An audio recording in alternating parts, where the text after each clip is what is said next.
80-pound. No!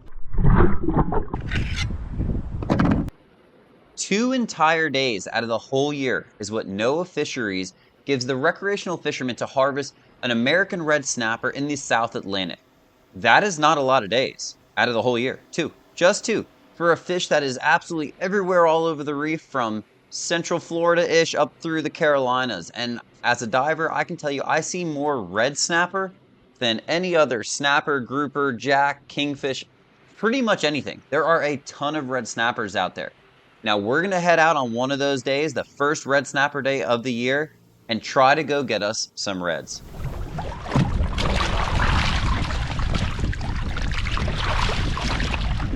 First spot, we're marking fish, but we're not catching them. So naturally, we got to go in there and investigate. We want to catch fish today. I actually would prefer to shoot one. I want to shoot mine, and then we're going to try to catch 3. So since I'm pretty sure there's fish on this spot, I've seen them here the last few days, I'm going to dive it and see if I can shoot one. If it looks easy, I'm going to switch over to a more primitive method of spear fishing.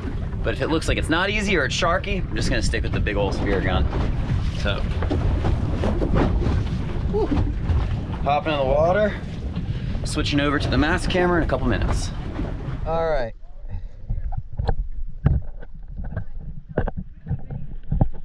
Let's see.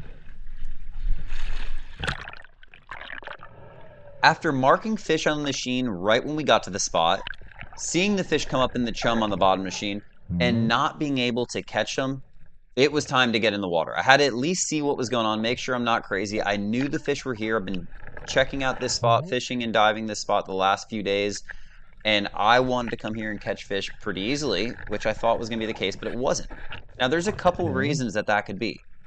The biggest contributing factor I can think of, or the two, are the full moon, which can make some things weird from time to time. Maybe the fish are only biting at night or whatever.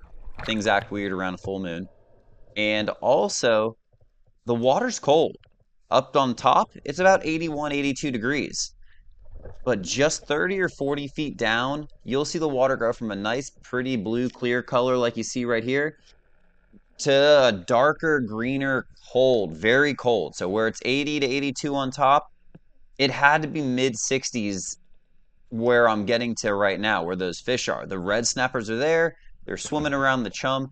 I'm in no rush because I can only get one of these. I can spear one red snapper. So let's talk about the spear fishing. I got my spear gun loaded up. This is the Koa 130 wide body with a slip tip, which is great for putting a ton of pressure on fish. But things weren't feeling right on that dive. I didn't want to rush it. My mask was leaking, which I figured out why a little bit later on in the video. Looks like I stepped on it or dropped it. It had a little crack. But I wasn't in a rush. I knew the fish weren't going to go anywhere. So I went back to the surface. I reported back saying, hey, there are red snapper down here. Let's get a little bit more chum in the water. I'll make another drop down and shoot one. And that's what I'm going to do right now. Then we'll go to some more fishing action.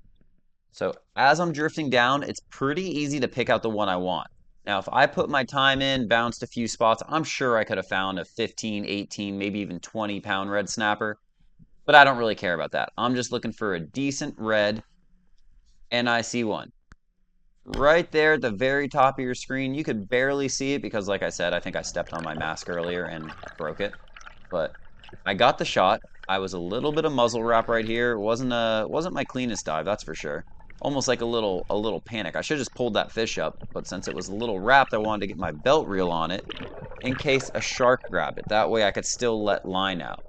In hindsight, I probably should have just ripped the fish in. Everything would have been fine, but really, things were fine anyways. I popped back up maybe about 100 feet behind the boat, and this would be my red snapper for the recreational red snapper season. It felt good to be able to spear one of these fish after seeing so many of them lately.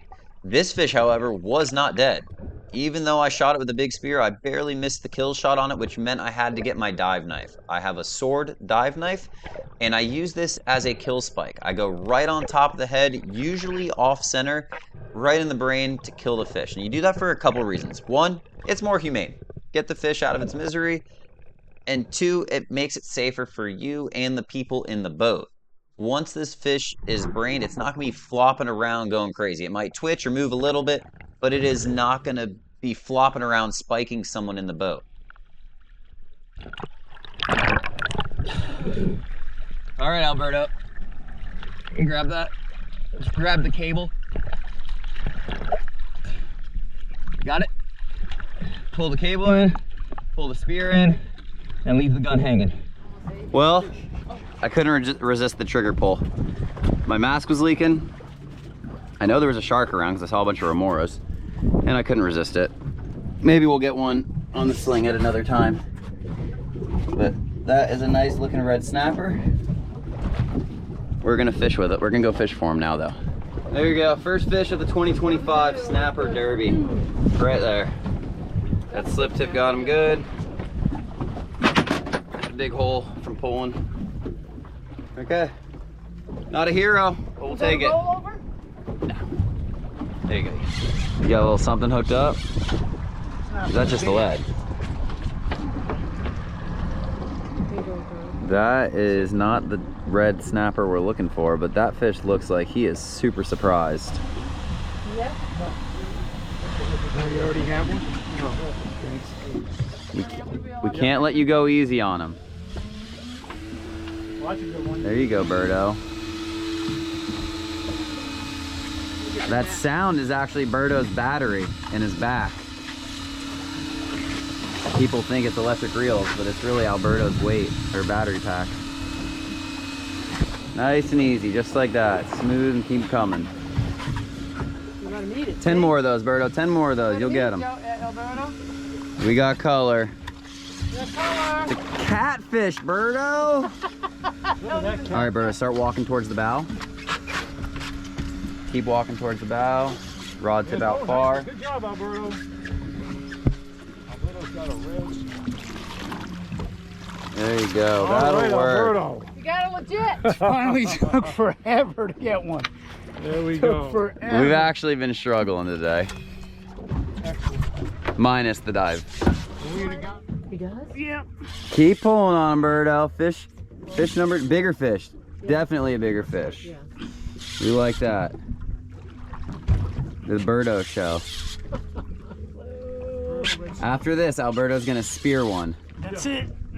Oh.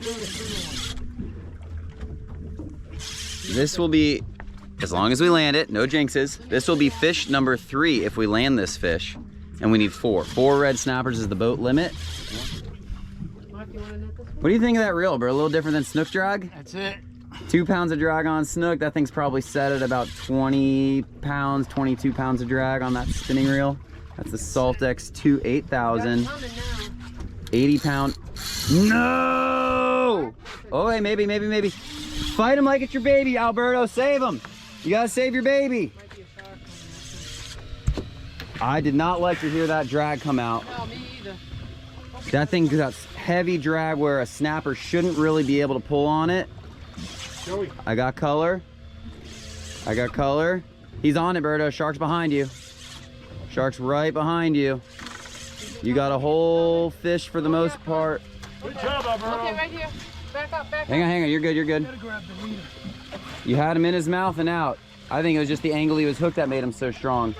Joey. Mark's got one on this side. This would be our last one. I did definitely see a shark. There was a sandbar. The endangered sandbar shark was down there. He grabbed the back of it right there. Yeah. He had it. He had it. All right, we got another one. There we go. They're starting to bite. 4 red snappers. Thank goodness. We're done. All right, we got them. We got some red snappers. That's what we came out here for. That's what the big fuss is. 2 whole days a year on the East Coast. That'll do it. Waiting for us at the dock was FWC Research to collect the data they need on everyone's fish. They do the length, the width, the gender, and also age the fish off the otoliths. It's the next morning. Got our red snapper, did the derby thing. It's actually currently red snapper day as well, but I'm not going out today because I got a feeling I'm still gonna get some more red snappers later on, but that is another story. Right behind me is what we're gonna do with this one. This is Eco print.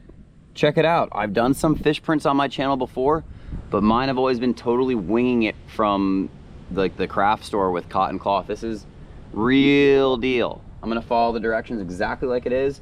I'm going by what it says in the box. We're gonna do a little bit of an unboxing, and then I'll probably end up doing a voiceover because I want to kind of focus on what I'm doing here. And I'm learning. I'm definitely not an expert. So this is what you can do. You can buy this kit online. You can do it with whatever kind of fish you want to do it with. And I think it comes with 5 sheets, so you can do up to 5 prints. And before anyone says you're wasting the fish, you're not. Rinse it off and fillet it. This fish has been on ice overnight. It's ready to be filleted. We're just gonna kind of put some makeup on it before we fillet it, but we're gonna wash it off before we fillet also. So let's get into the unboxing portion and start our fish print. Now that I've finished my fish print with the Eco Print kit, I can say this would be an awesome present, or if you've never done one before and wanted to give it a try, order one of these. It was a lot of fun. I have a link in the description where you can check it out and order one for yourself. Now the first thing I'm going to do is pull my red snapper out of the cooler and start hosing off the slime.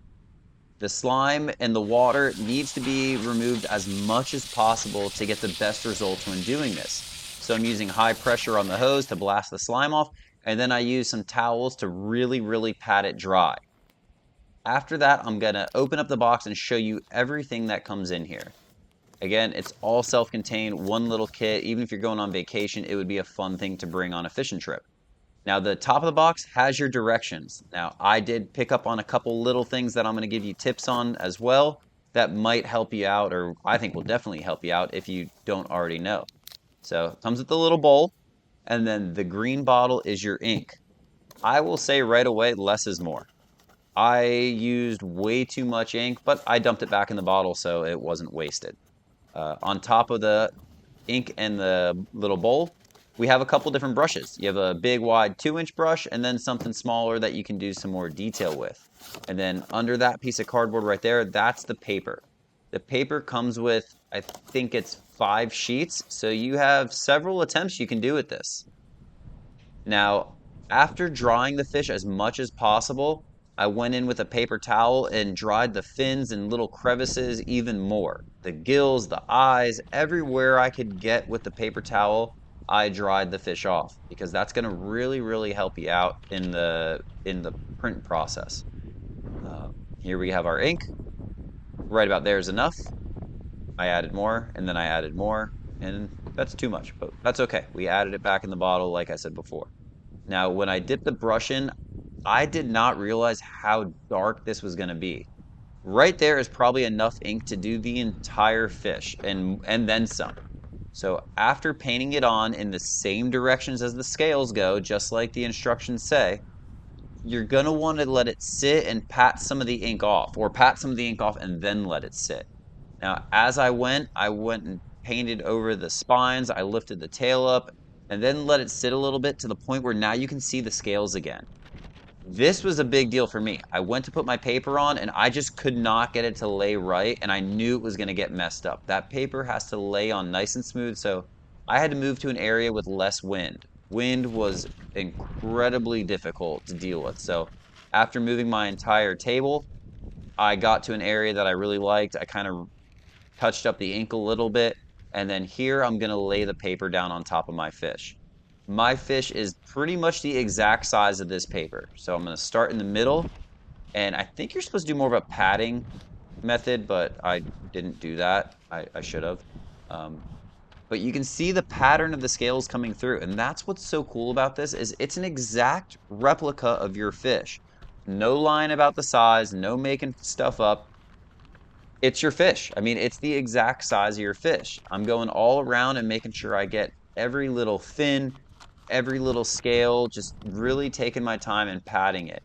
Up towards the head, you can see I went a little heavy on the ink, so that's where I would say again, you want to make sure you don't have too much ink on there. But even though I did that, I still think it turned out awesome. And again, you have 5 sheets. You can dry the fish off or wipe the fish off or spray the fish off and do it again, or different fish. You can do whatever you want. Anyways, I think it was a really cool process. If you've never done it before, I really suggest trying it out. Again, the link is in the description. EcoPrint. I'm saving the rest of my papers. I'm going to do a smaller fish. I got one in mind that I think would be a lot of fun to do, but I got to find that fish first. So here's the look at how it turned out. Tons of detail. You got the fins, you got the scales, you got the gills. And then you can go in afterwards and do the detail of the eye and teeth and whatever you want to do. And it does not waste it. Like I said before, it does not waste the meat. We're going to go in now with my sword fillet knife. This is the 7-inch flex. Right behind the gill, up to the head so you don't miss out on that meat up by the head of the fish. I flip my knife over and make a nice clean cut, following those bones down the back all the way to the tail section. After that, I'm going just a little bit of weight on the knife until I get to the spine. Once I get to the center, we're going to flip our knife over again and follow the cut through. Now, there are no guts. I'm not worried about that. I'm just going right over the ribs to where I can get a nice big fillet off this fish. Picking it up, separating the pin bones from the fillet, and then just following the other side of the backbone down till I get outside of the fish, and then you're left with a beautiful red snapper fillet. I would say it's a fish that there needs to be better management of. I think a lot of other people would agree with that, but hey, we got one. I skipped the second recreational day, but there'll be more red snappers on the channel. Don't worry.